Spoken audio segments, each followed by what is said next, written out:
Okay, I am Kathy Couch. This is the Rewired 360 EMDR Journey Through the Eyes podcast. I am so grateful to be here on Friday. It's August, and we are here with Barbara Sheehan-Zeidler. I might have butchered your name, but we are so excited. We are a podcast that delights in seasoned conversations with EMDR clinicians, and we're able to kind of begin having those conversations. So you can find me at rewired360.com. And I wanted to allow Barbara to introduce herself. Today, we're going to be talking about pre-phase one. And then in a few weeks, we're going to have her back and talk about EMDR intensives. So Barbara, give us all the juice and all the goods of where we can find you and what you do and what just delights you. Oh, I love that intro. Thanks, Kathy. It is really good to be here, and I really enjoyed our pre-talk. That was really, really fun. So yes, I'm Barbara Sheehan-Zeidler. Yeah, Zeidler. So Barbara Sheehan-Zeidler, and I'm based out of Littleton, Colorado. Um, I am an EMDR trainer, consultant, and certified. And otherwise professionally, I'm also IFS level 2 trained and IFS somatic certified. I call myself polyvagal nerd. I just polyvagal has transformed my work as Yeah. well as and the way it plays with EMDR and IFS. I'm also a really experiential therapist. I only work with adults. And what I'm learning is that when I work with adults who have such developmental trauma or shock trauma, um, that we need to be playful with it as well. So I do a lot of stand play work at the office Okay. and a lot of experiential things because the body really holds the information. Um, so again, Barbara Sheehan-Zeidler in Littleton, Colorado. My business is creative and caring counseling, and that really just sort of labels who I am and how I like to show up in the world. So it's great to be here. I'm excited about our topic. Yeah, we met because we were asking for people in a group that we have to join us, and she has so much knowledge, so we couldn't do it just in one session. So, can do you do an intensive only practice? Or are you doing weekly therapy? How do you have your practice structured? Right now, I have a hybrid, which means I still have my regular weekly clients because some people benefit better from that. And then I also have intensives. So right now, it's a little bit of this, then a little bit of that, and it's working. But as the teeter totter goes, I'm shifting more and more to only intensives. And so any new clients that want to come on board with me, I have a 2 hour minimum, preferably 3 hours, and maybe we'll meet once a month. So it is shifting to be rather an extended appointment or an intensive. Okay, good. So, Yeah. can you describe the difference for our listening audience between the extended session and your intensive structure? And yeah, absolutely. And this is my definition. Um, for me, an extended session is anything between that 2 to 3 hour mark. And that feels extended to me. Now, if a person were to come in 3 hours, 3 times a week, I might call that an intensive because we've really intensively gone into that appointment, into that trauma story. Whereas an intensive for me is when they're coming in and we're hanging out together from 9 to 5 with an hour break. So we're really in there all day. And sometimes it's beneficial for the client to be with me for 2 days or even 3 days. So the difference is in the length of time. Yeah, that is so great. Can you talk to us a little bit about this pre-phase one? So I want to just give a little story. When I was learning EMDR, I had a client that said that somebody had worked with a protocol with her on pre-phase one work, or not pre-phase one, neural, in vitro Yeah, uh, yeah, pre-birth. Yeah. birth, pre-verbal, yes. And so pre-verbal protocol. And so that kind of got me into this whole experience here with EMDR. So Yeah. I had not heard of pre-phase one, so that's what we'll be talking about today. Can you kind of tell us the story of your work with pre-phase one and kind of Yeah. give us started off here? Absolutely. I came up with that idea of pre-phase one because in my work as a consultant and as a trainer, And as a polyvagal nerd, I'm realizing more and more that when the therapist shows up in the room in a rigid place and they're trying to do the protocol and they're trying to do these things, the therapy doesn't flow as well. So Yeah. when I'm talking to therapists and we're teaching the protocol, the 8 phases, the 3 prongs, the NC, the PC, when we're teaching things, we want that knowledge, definitely. And we don't want to be rigid. We want to be flexible because what really is the healing element is the attunement. What really is that thing that says it's safe to feel safe. I Yeah. can support you in this space. Let's be brave together. That's all the therapist energy and how we co-create space together. So Mhm. pre-phase one was developed when I realized, gosh, I can teach all these things, but what Yeah. about the presence of the therapist? Does that make sense? The presence. How am I showing up?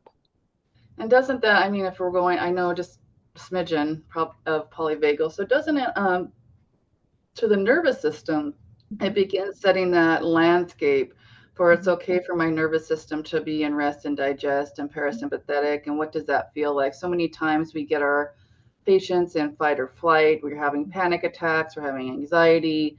I mhm. just had a patient that said, "Oh my God, I didn't realize what I've been having the whole time was panic attacks." Yeah, And it's like, yeah. yes, we want you in rest and digest, and we want to begin letting you know that we can co-regulate and that my nervous system and your nervous system are attuned. And I think that's, we learn it in school, but also when I can think about conceptualizing that as a part of their nervous system regulation and the safety and trust, it just becomes so much more fruitful, right? It just fits all together. It's so exciting. It does. It fits all together. And so if I, as the therapist, if I am showing up in my panic attack, in my anxiousness, Mhm. how can I invite the client to drop into their whole system here? So Yeah. it's very important how we show up. And that's what I mean by pre-phase one. Check yourself. Where are you in your own nervous system? Are you regulated enough? Are you like before we got on, I was explaining my grandchildren are here. Now, and I'll be honest, I was like, oh my gosh, the noise. So I was like, okay, just put in your earbuds and it'll be fine. And Yeah. so I recognized where I was, and then I took appropriate action so that I could be regulated again. Does that make sense? Yeah. So Yeah. it's the therapist knowing where they are, and we get to be in all of our energies. It's a matter of, are we aware of where we are? And do we need to shift before we invite the client into the healing space? That's what's important, to learn how to shift so the client can be in an optimal healing environment. Hmm. And then if you're thinking about creating that for your patients and how to create that environment, what are some of the things that you do with intention Mhm. to create that space to sort of set the tone? Yeah, yeah. So it begins with me and it begins in my own self-awareness. So for me, I first let myself go to my breath because breath is just the bridge between this and that. The breath for me bridges. So if I notice that I'm taking a breath that is sort of short and tight, I'm like, oh, Barb's, let's check into that. What's going on? So I notice my breath, and then I might do certain things, like aromatherapy or some tapping. Or lately, I'm into going right by my clavicle and massaging right underneath there on both sides and resetting my system, helping my physical body catch up with my emotional body. Yeah. Um, Things like that. And then when I finally get that organic belly breath and I could feel my entire system breathe and soften, I feel ready to invite my client into my space. And then when you're talking to them about this, how are you, beginning to lead into differentiate that into phase one, and how do you kind of make that, which is the history taking for our audience?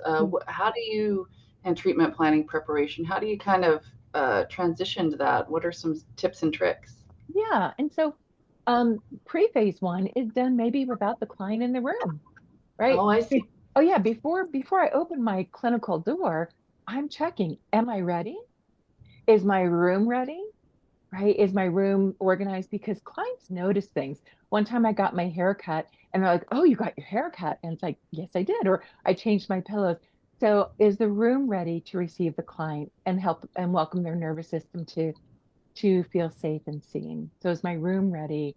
Is do I have all my things? Do I have my tea and my water? Am I ready? So all of that happens before I open the door, pre-phase one. Before I open the door, I get Mm-hmm. myself ready. And Mm-hmm. then I open the door and I welcome the client. And now the client enters into a space that hopefully there's a phrase that Dr. Stephen Porges coined, and it's called neuroception or neuroceptive. And that's where your energy system senses my energy, your nervous system senses mine. And hopefully, the client, when they enter my room, their nervous system tells them, oh, it's Barbara, she's safe. It's Barbara, we can get really brave and vulnerable here. Yeah. Hopefully, that can happen. Mm-hmm. And so, how do I transition? It's before I open the door. And then when I open the door, I stay regulated. And if I become dysregulated for whatever Mm-hmm. reason, Right. um, really vulnerably, I'm sensitive to smells. And Mm-hmm. when a client might come in and they have a smell, something Mm-hmm. that makes my nose go up like that, I have to re-regulate because I'm a little preoccupied with this uncomfortable smell. So Mm-hmm. in the moment, I have to re-regulate too. And Mm-hmm. I can do that by pushing my heels to the floor, by slowing my voice, by slowing my breath, by just even naming it. Wow, client, I just need a moment. Let me just check in with myself. Oh, okay, I'm a good again. And then I come back to the room. So that I hope that answers the question that it Oh happens. yeah, of course. Cool. Yeah. Yeah, and this is all about us, right? We hear, and I've done this before. I worked at a hospital, and they were, like 45-minute sessions, back to back, 9 patients a day. Yeah. Let's do it. And it was like I was, I'd been in community mental health before, and then I went to the Yeah. hospital, and I was like, okay, let's do that. I just was so, and then we're running a DBT fidelity program, so we're working with a lot Wow. of high intense borderline patients, and Yeah. 45 minutes back to back. And so Yeah. I, that time in between to re-regulate, even to Yeah. go to the bathroom, to just, Yeah.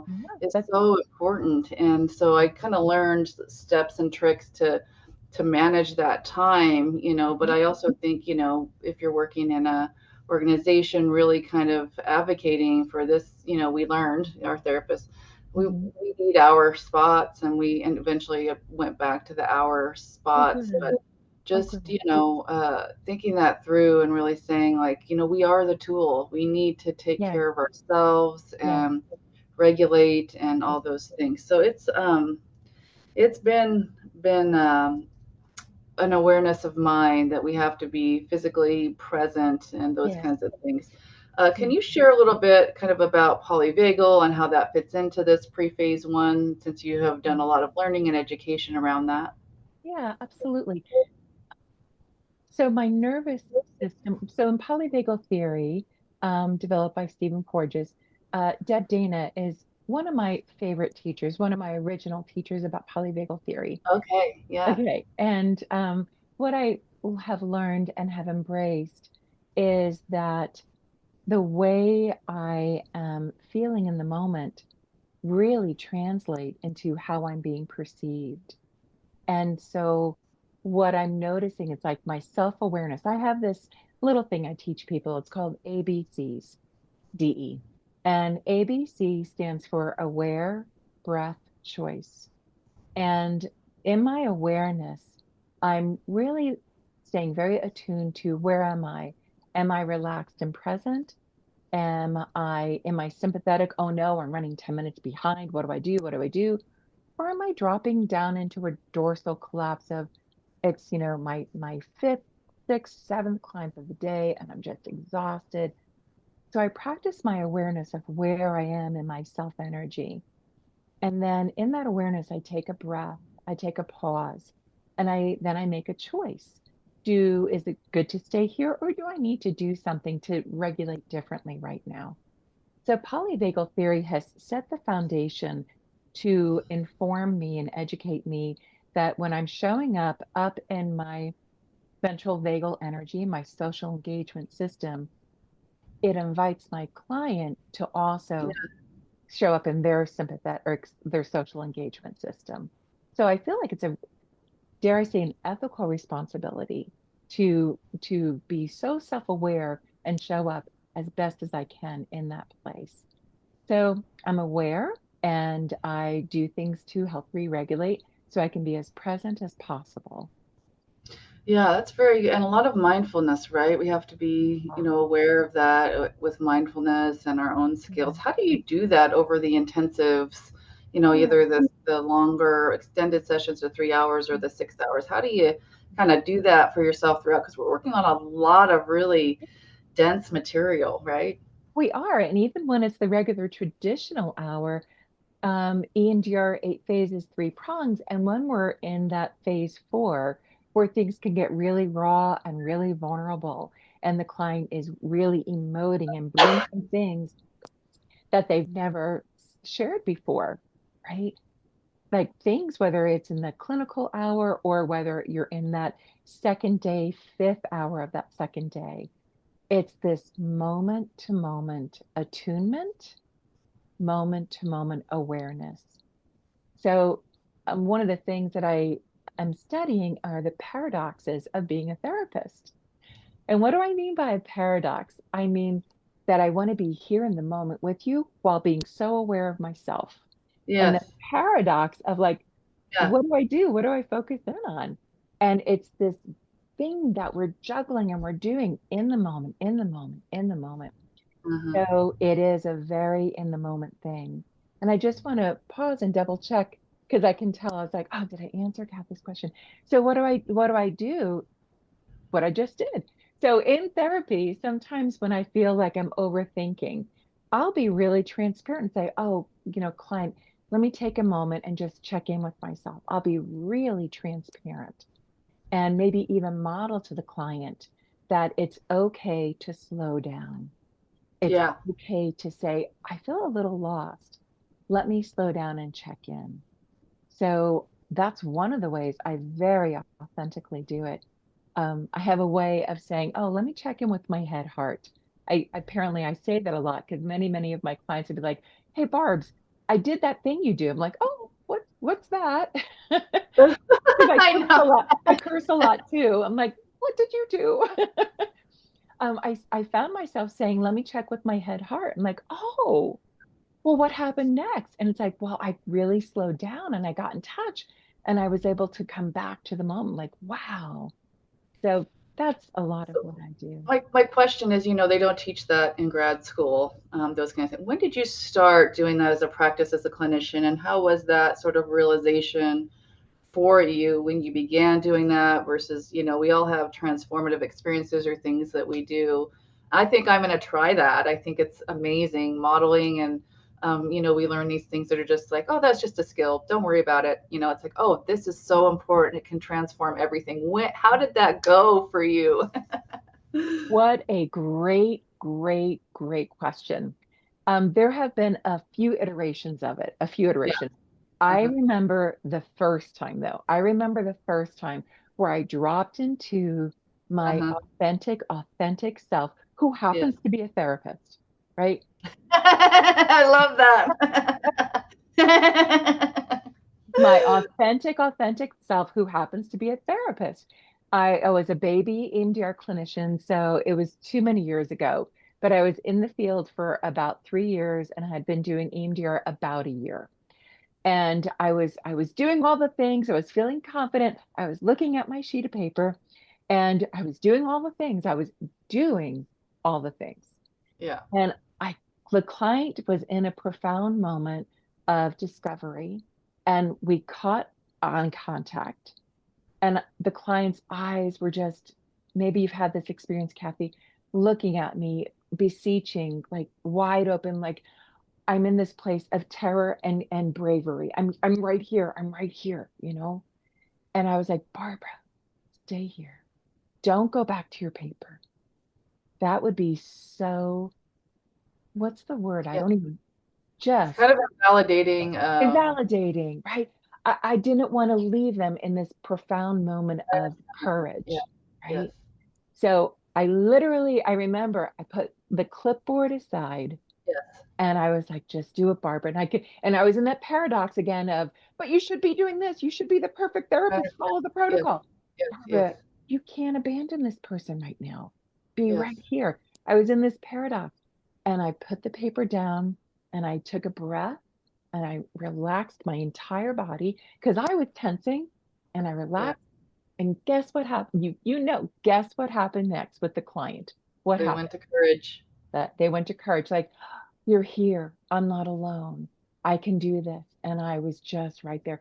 So that was one of the first times where I realized the power of presence and this concept of presence over performance. It's the art, right? It's the art of therapy. Art. It's this, I remember kind of being a baby clinician and okay, you got CBT, client center, DBT, you got all the things, and Yeah, you're in yeah. there, your client, you're like, and then you Look leave who I like, okay, I am. got to do DBT. This session was DBT. And then I'd have somebody come in and be like, nope, it was CBT. It's like, okay, what am I going to do? I got to do the right intervention. And then Yeah. I just realized I remembered like a day when I was like, oh, forget the protocol. Okay, I'm just going to be here with you. You did that too. Yeah. You I did. was like, I How it's did that too go? What much. happened? And Yeah. it was like just you forget like being with them is like the Yeah. juice. It's like Yeah. the good clinical and it's like, oh, they feel it like, oh, it is like, no, I don't have to do it all. I can and I when I integrated that, it was like, oh, okay, I Oh, can be with you, right. be real, but Right. also I haven't done this reflect. Let me check in with my head and heart. I That's think I it. could, I think that's a really good, Right. Right. strategy tip Right. that I want to try because I do that, but I think it's really good to model and really just intentionally know that self care in the session of like, let me step back for a minute. That was really intense for me too. Mhm. Um, and also as a way to kind of debrief cumulative stress, right? Mhm. To be like, okay, I'm not leaving the session with so much now. Mhm. Beautifully said. And I Mm. said A, B, C, D, E. So I wanted to finish the D. Aware Okay, good. breath choice. Okay. DE is determines the experience. Because Oh, if I'm up here and I'm in my sympathetic energy, polyvagal phrase, if I'm up here in a fight or flight and maybe I'm in a place of let me be the efficient therapist, let me go through all the things, let me do all the things, let me be efficient and get that SED 0 and VOC 7. Let me be efficient. And I'm up here doing the things, right? Um, well, if I stay there, what is the experience the client is going to have? They're going to stay up in that sympathetic too. yes. Yes, they're not gonna land. They're gonna go and fly away, Right, right. you They're know? not going to be it's not going to be this organic process. You know, when I look at EMDR, I look at it as a beautiful map of Yeah. here's where we are and here's where we want to get. Mhm. And there are so many paths to get there. Some Yeah. of them are super highways, some of them are a backcountry road, some of them are like a round and round. We'll get there, but let me stay attuned to the moment and trust the process. And just for a new clinician, it is hard to balance that with being, practicing the protocols, a new EMDR therapist. How do I do my scripts? How do I do my, so just sense of hope, like you'll get there, just continue to practice it. It will Yeah, become integrated. yeah. Just reflect on yourself of like, it's okay, follow the script. Mhm. But also, being attuned. So this is the dance that we Mhm. do and how do we bring ourselves into the moment so that they can Yeah. feel like, oh, this person really cares and wants to get me to where I need to be. Indeed, while there is protocol to EMDR, there's this art and science to EMDR. Whenever Hmm. I'm providing consultation, one of the things when a consultee is saying, "Well, Barbara, I modified the protocol. I did this instead of that." I'm like, "Ooh." What an interesting choice. Help me understand, what was your clinical reasoning for doing that? I'm not saying it's wrong. And if there's rationale, because you're in the room. And so Yeah. if there was like a rationale behind why you modified the protocol, excellent. You're doing the Hmm. dance. You're doing the Yeah. polyvagal dance. You're doing the healing, space dance. Hmm. So there is protocol. And then Hmm. there is also this, I'm in the room and this is what I did and why. I Hmm. celebrate the creativity Yes. about that. Yes. You know, Yeah, that's so hard. It's okay to deviate if you know what you're deviating from or have that rationale, right? I think it's exactly. so important to give ourselves, freedom, because it can feel very like I have to stay in this structure and it's a protocol, and yes, but also, the attunement and this Yeah. idea of, even just like I see you, Yeah. Even when right? I see you, one of the phrases I learned and I love when I did my AEDP training, was undoing the aloneness. A lot of times our clients, when they have that trauma moment, even if it's in a crowd of people, they can feel so isolated and alone. So when we stay there with the client and the client is seeing, I see you, and I'm seeing you without judgment. I see you with compassion. I see you with courage. I see you. It can be so healing. And then the brain has a chance to shift from maladaptive to adaptive because they feel safe to be seen, and it's safe to be authentic. They can be their authentic selves. So that idea of, I really want to normalize to any newer clinicians, it's so normal to follow Yeah. the protocol and want to do it right. For me, if you remember my story, it was about a year after my basic training, and I was doing EMDR constantly. I can't even tell you how many, EMDR sessions I had done, phase four, and all of them. And then I trusted the Yeah. process. I trusted So, EMDR. I uh-huh. trusted myself as a clinician, and I profoundly trusted the client's own nervous system and their ability to regulate and re-regulate. So for me, it was this profound leap of trust to put my paper aside and go with the Okay. moment. Uh-huh. Mm. Yeah, and that trust for self too, of like, no, we can do this. And I Yeah. found that with resourcing, right? I was like, there has to be more than like this container, and there has to be more than, the light stream and whatnot. And it was like, okay.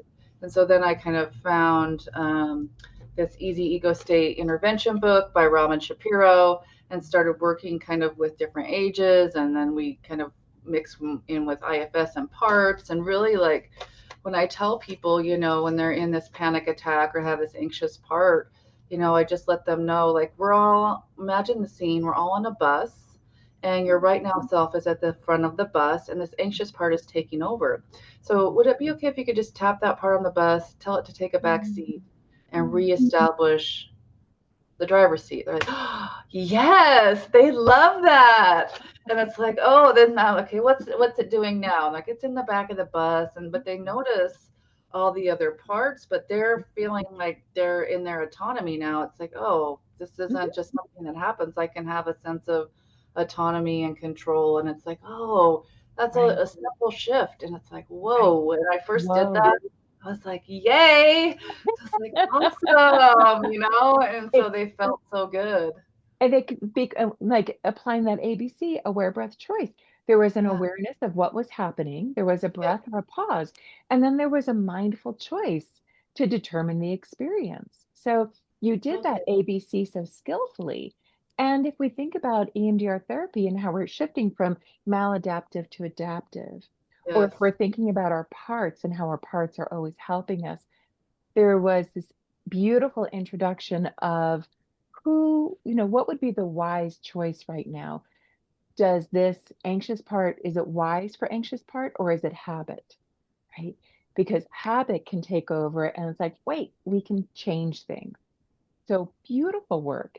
And for you, that was a moment of, what do I want to say, redirecting, calling out and redirecting who you're doing therapy with, who you're doing Yeah. therapy with. Yeah, Great. their self, right? Yeah. That we have a sense of agency. We Yeah. have all these things around it, loneliness, shock, and Mhm. so we think Yeah. that those parts are, us. And it's like, no, No. you're the person, you're, in executive functioning, you have the brain. And so it's like that would just, if there's one intervention I might share with you, try that, because it's like, or it's just shifts. You can see it in their face, like, oh, I'm not responsible. Because there's so many times people have said, if you're anxious, just do something different. If you're depressed, just get up. It's like, okay, it can just take a moment of that responsibility. That's one of the clinical themes or plateaus, like Mhm. Dr. Shapiro calls it. Did you know that she called those the clinical themes plateaus? No, I didn't know she calls them Have you plateau. heard that? No. Yeah, well, it's in the basic text. I was reading that, and she calls them clinical plateaus. I was like, oh my God. So it's personal responsibility, choice, safety. Yep. And so I was like, oh, it's a plateau of like where all of this information resides. I thought, oh, that's very interesting. Yeah. So it's that sense of responsibility that we're sort of reshifting and taking that power Wow. back. So, And it so cool. began in the awareness. And Yeah. how did the awareness happen with that clinical attunement? Yes. So if we pull it back, like how were you even aware of it? Maybe the client spoke of it, maybe, or maybe the clinician in that pre-phase one energy of I'm here with you and I'm attuned with you, I'm present with you, could name it. And maybe it's Yeah. subtle. I know I've had clients where I'll simply name um, um, something about the jaw. Like I'll go like, I'm noticing that your lips got tight and your jaw looks tight. What's going on now? Yeah. And naming something, calling attention to it can give words to it. So we're making that unconscious conscious Uh-huh. by naming it. And then voila. But that's part of what we do with our moment to moment attunement and our connection and bringing in always that safe to engage presence. The client become aware, like, oh yeah, my jaw is really tight. I don't want to move my teeth right now. Go with that, right? And then we're shifting from that autonomic response into Yes. choice behavior. Uh-huh. So good. So good. Wonderful conversation about pre-phase one. Excuse me. What other things would you like to share about pre-phase one, or any other tips or nuggets for people trying to apply this Hmm. attunement strategy? We have the ABCDE, which is great. Anything else? Um, I think the work begins with curiosity, Yeah. clinical towards self, Uh-huh. curiosity. I think if the clinician can stay curious and aware and self exploring, and to become aware of biases, uh, Yeah. and to practice their own work, and that in between sessions. So in between sessions, how are you using it? Are you doom scrolling? Are you doing that? Or are you stepping outside and taking a breath of fresh air? Are you doing some of your own tapping? Um, Being very intentional with your practice and how you're showing up. I know for me, sometimes I go through stress seasons. There are seasons of stress and anxiousness.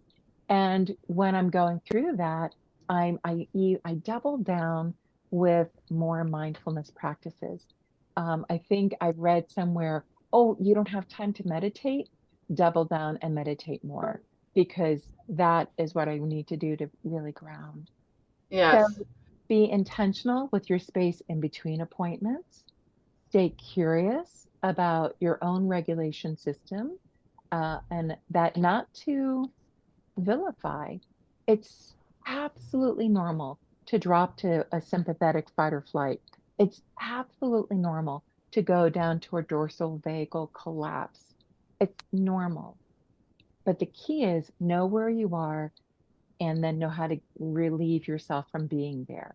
That's what Yeah. to do. That's the key. Yeah. And we That's have to do it too, right? We're not perfect people. Oh Yeah. no, golly gee. No, golly gee, no. Oh What no. I know you mentioned you're going to be doing some trainings, some things coming up. Can you describe those and then where we can find you?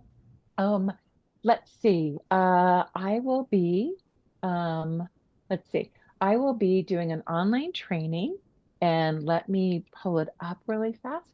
I'll be doing an Yeah. online training with Ricky Greenwald, who has been doing intensives for such a long time.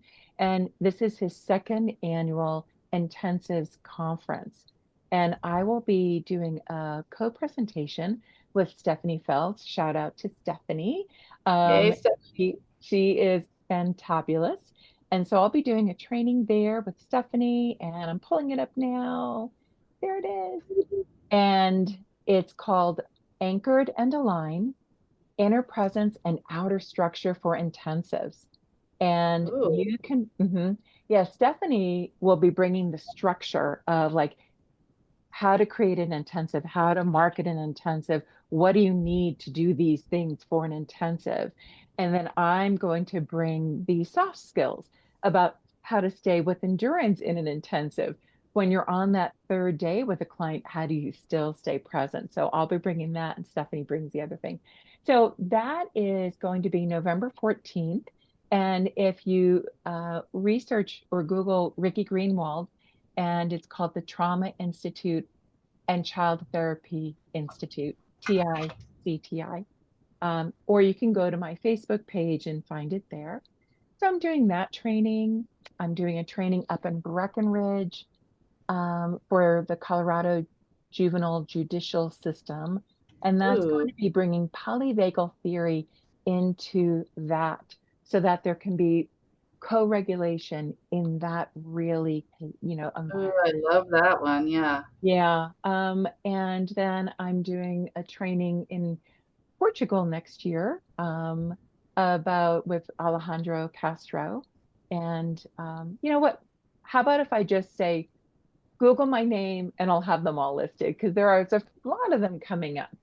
You And then can send me send them over to me. I'll put them in the lovely. show notes. Yep. What a great idea. I'll send you the links because I I love my life, but I can't remember them all. I am full of abundance, is what I'll Oh, say. that's so good. And So so I'm I putting have that. started working with therapists on ketamine assisted psychotherapy and just a 101 course. It started in my community here in Yeah, Idaho. And so I found a really good provider we're working with. So I have a 3 hour ketamine assisted psychotherapy yeah. coming up.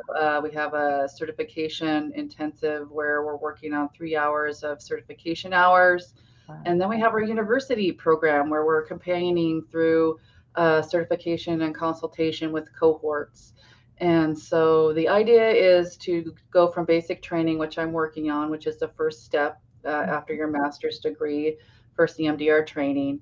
And then you're certified, and then you're a consultant, and then you can help at the trainings. And so this is still in development, but it's a university. The idea is you can go through the cohort together and learn together, and we're in this community together as a team.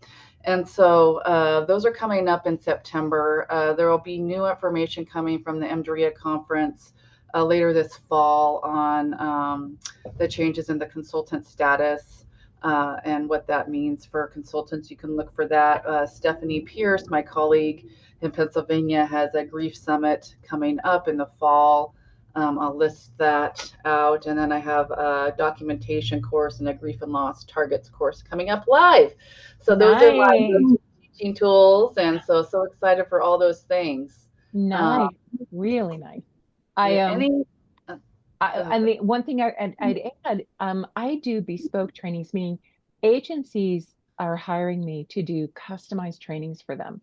So Ooh, I interview the supervisors, I send out a survey to the team, and I find those points that might need a little bit of support or a little bit more education. And that's I great. love designing. That's something I love, love, love designing is designing personalized curriculum with really phenomenal takeaways. And So yeah, good.